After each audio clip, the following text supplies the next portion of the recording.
Hello, everybody. Welcome to another episode of Real Talk. I'm Sarah, and I'm here with my friend Matt. How are you? I'm doing very well now that I have a little caffeine in my body, Yes, so it's that's good. like life. Oh, it is. I'm going to slowly drink it while we're talking, so it'll be good. Well, it's a lot to talk about today. We are... What are we talking about today? We're talking about trolls. Trolls! Troll in the dungeon! Troll in the dungeon! Yeah. Alright, trolls are a good time. Are they? I hope not. But They're it's good. awful, actually. Okay. But I want to start off by talking about why trolls are trolls. Okay. Alright, fair enough. So I took some psych classes in my time. Oh, did you? I did. I did not know this about you. I'm learning new things. Good. It doesn't mean I know anything. No, but I it's good. definitely learned something. Okay. Alright, what did you learn? So being a troll is kind of hiding behind an identity. Okay. So they don't feel any responsibility Okay. because nobody knows who it is in real life, so there's no repercussions. Yeah, you don't have like those social standards that are normally in place. Exactly. Okay. So it's kind of like one of the experiments done long ago in like the 60s or something was the Milgram experiment. Okay. And no, it wasn't trying to prove trolls back then. Yeah, as I say. But Yeah. one of like the outliers was that you were supposed to shock somebody in another room. Oh, okay. And they couldn't see you, so they didn't know you were going to shock them. But they would shock and then you could hear their pain. Oh, wow. And somebody behind you would say, "You got to keep going. That's the experiment. You keep going." So they would keep shocking them harder and harder because somebody told them to. Yeah. And that's all it took. Who volunteers for this stuff? Oh, they did not stop. Okay. And all then right. finally, for some of the people, they said they kept going because they didn't feel any responsibility. The person telling them to do it was the person Interesting. responsible. Okay. So once somebody said, "Oh, this is your responsibility," all of them dropped out of the experiment. Really? They didn't want any Interesting. responsibility for themselves. So it's kind of like a username. Okay. There's no responsibility behind There's it. like this detachment from your Exactly. online identity from your real life identity. Yep. So online you can basically do whatever you want because there's no real consequence to it. Exactly. Or at least you think so. Yeah. That's why it's so important when we stream to use webcams, I think. It kind of gives us a responsibility. Yeah. Okay. So you can see who we are Interesting. in real life. You know Yeah. us. Yeah. It's And that's true. kind of our Hopefully way it to show you. softens the comment section a little bit, if we're being honest. That's But fair. there was Interesting. more recent studies since trolls existed Okay. that have kind of done personality tests on them. Okay. And to nobody's surprise, they are narcissistic, Okay. sadistic people. Wow. Oh, shocker. I know. I'm shocked. This is my shock face. But for them, it's not about the game anymore. Okay. It is about putting you down. That's all they care about. Interesting. So is it like that classic case of I put you down so I feel better? Yep. Okay. They feel empowered because they're putting you down. And then if you go, if you stop playing, they feel empowered. Like if you say something back, Yeah. they feel like they have to fight back more. And it just, Yeah, explodes. endless cycle. Explodes. So, Your head explodes. history of trolls. There you go. Well, no, it's interesting. I'm glad you did the research on that because I think because of the environment of online gaming, because of just that, almost that detachment from social convention, it is very easy to say and do things that you normally wouldn't do because Yes. the reality is you can kind of step away from it. You can Yep. put it away and continue on your day and Exactly. not, at least in your own mind, not have there's no, responsibility, there's Yeah. no accountability and things like that. And it's interesting, I was reading an article the other day, and we'll post any stories we talk about today or articles, sure. we'll link in the description for anybody if they want to read more on this. But game industry back late December 2017, so last year, they made note. The writer actually made note of how big of an issue trolling has become Yep. because it's escalated to the point that like even developers and industry professionals are scared to address it because just of the blowback. They don't even know how. It's become such a big beast. It's how do you even approach this? And it's unfortunate because it hurts a lot of people. Like It hurts the companies though too. it does. Yeah, that's true. Yeah. I think Overwatch is cool. I love the idea, and it seems it's fun to play. But I won't play anymore because I just get PSN messages saying "Why are you on this earth?" It's yeah, which I'm just finding out now. It's terrible. So that makes it not fun. And if I'm not playing it, they're not making loot box money because I'm not buying them. That's true. So it hurts them just as much as it hurts me to not play the game anymore. So it affects like everyone. It does. It really does. And it's, I mean, up to this point, I remember a couple of weeks ago, I was talking with some of my buddies on the GameSpace Game Show, which is a site that I work with.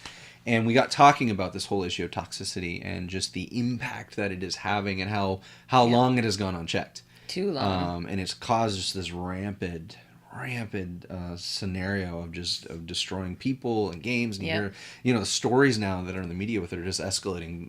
They're getting bigger and bigger. I just read one today where a guy got deported from his country so he could come to the U.S. to basically face trial, and he's now being imprisoned and fined for DDoS attacks on European WoW servers because his raid buddies wouldn't let him in a raid. Like, it's just getting just even huge. Swatting though too. Yes, well, and that's gotten lethal. So now, police have to get involved. It's true. Over video games because we can't handle ourselves. Yeah, which is a little. That's actually a pretty big statement. But, yeah. So I mean, the question becomes though, like, what can we do? What is being done? Is anything being done to help even address this issue? And I mean, we had done some research on that. Why don't you talk a little bit about some of the things you've noted in your research? Like, I'm mostly console games, so I think of the big three, and what are the big three doing? So like Nintendo, it's like a kid like. Who loves friend codes? Nobody loves friend codes. But I think that's deliberate. It keeps our kids from playing with other kids who feel like giving them like 20-digit long code, whatever. Yeah, because that's the only kids they're ever going to talk to. Yeah. You have to have a cell phone now for the Switch to talk to somebody else in a voice chat. Really? You have to use the app. I did not know that. Oh yeah, you have to go through that app. Interesting. I didn't even know there was a Nintendo app. So I just learned really bad. something. Okay. It is not good. So it's like friend codes, but on your phone. Yeah, 100%. Awesome. Okay. So that exists. But like Nintendo does a good job of creating space where friends can be friends. But it kind of also does not let you communicate with anybody else playing. Well, that's kind of the flip side. When you don't have a space for community, then you can't be engaged in community. Yeah. And unfortunately, it's a catch-22 because you want people to be in community, but if you've got all these trolls in your community, it can hurt a lot of things. And with Nintendo, again, especially where they're trying to, for the most part, they're targeting that younger audience. Yeah. I get it. Yes. I think it's actually a great way to handle that. Yeah. Like, I would feel safe putting my kid in a Nintendo environment. Yeah, absolutely, for sure. So, okay, so that's Nintendo. What about PlayStation? What are they doing? Almost absolutely nothing. Okay, good. Which is sad because they obviously are this generation. They have won. They're golden. Yeah, I would agree. But they're also doing the least. Well, is that because they won and they just don't have to? I don't know. I honestly don't know. Okay. Because Microsoft, on the other hand, is putting in, like this month, they put in a policy about vulgar language. That's right. Yeah. So, like, they can ban you for using vulgar language in their games. Yeah, there was an article on that, I think, that we read up on. Fast Company did an article, that's right, on that. And, again, we'll post a link for that for people who want to see it. For sure. But it's, I think, a step in the right direction. What was kind of the policy change they're looking at? Do you remember? Just, if you are using vulgar language and somebody complains about you and it is proven... Yeah, you're out.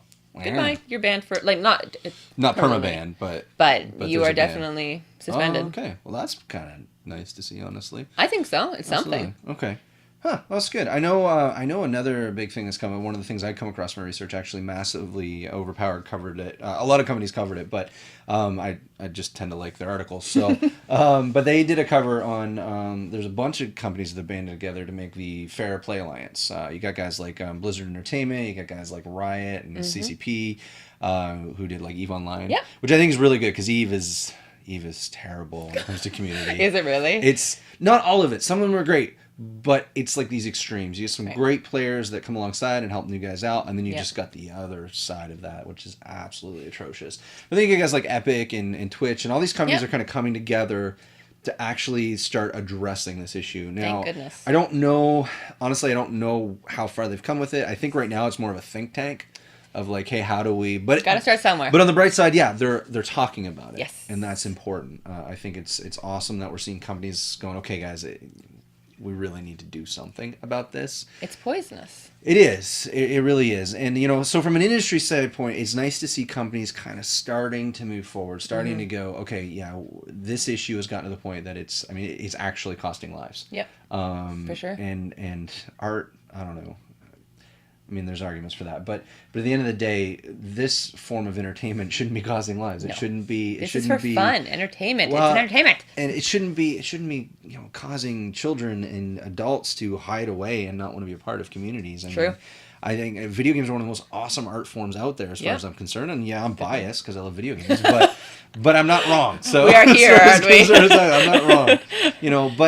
So it's good to see the industry doing it. But as individuals, we also have a responsibility, I think. Sure. We can't just throw it at someone else and say, fix it. Yeah. Because honestly, that's not a whole lot different than trolls throwing out their behavior and saying, it's not my responsibility. Yep. As individuals, we also have a responsibility. Forbes did a great article a few years ago on it. I remembered it and actually went back and found it.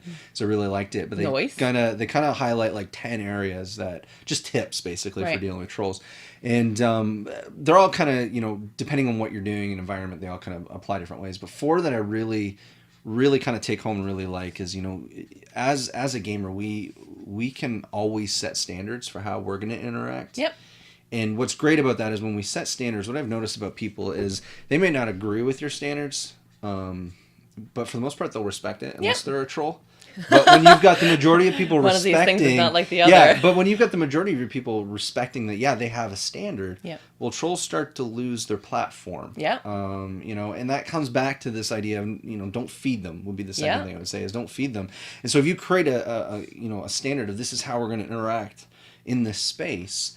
you're not giving them anything to chew on. True. Right? Yep. Like it's just this, you're not feeding the trolls. But one thing I would say too is when trolls come along, we got to be careful that we don't just cut off anybody that has criticism either.